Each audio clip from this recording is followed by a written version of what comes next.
রবিবার সিদ্ধিরগঞ্জে চিত্তরঞ্জন এলাকায় ১০ নং ওয়ার্ডে বিএনপি আয়োজিত নির্বাচনী পথসভা ও লিফলেট বিতরণ অনুষ্ঠানে প্রধান অতিথি হিসেবে উপস্থিত ছিলেন বিএনপির কেন্দ্রীয় নির্বাহী সদস্য ও নারায়ণগঞ্জ ৪ আসনের সাবেক এমপি মোহাম্মদ গিয়াসউদ্দিন। সিদ্ধিরগঞ্জ প্রতিনিধি মোহাম্মদ সজীব হোসেন জানান, পথসভায় আরও উপস্থিত ছিলেন সিদ্ধিরগঞ্জ থানা বিএনপির সভাপতি মাজিদুল ইসলাম,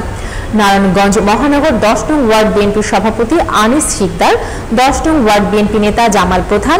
৮ নং ওয়ার্ড স্বেচ্ছাসেবক দলনেতা কাজী গোলাম কাদের, সিদ্ধিরগঞ্জ থানা কৃষক দলের যুগ্ম আহ্বায়ক দুলাল হোসেন, এছাড়া স্বেচ্ছাসেবক দল, কৃষক দল, ছাত্রদল ও স্থানীয় বিএনপির আরও অনেকে অংশগ্রহণ করেন। পথসভায় নেতারা এলাকার মানুষের সঙ্গে সরাসরি সংযোগ স্থাপন করেন এবং নির্বাচনী প্রার্থনা ও দলের কার্যক্রম সম্পর্কে লিফলেট বিতরণ করেন।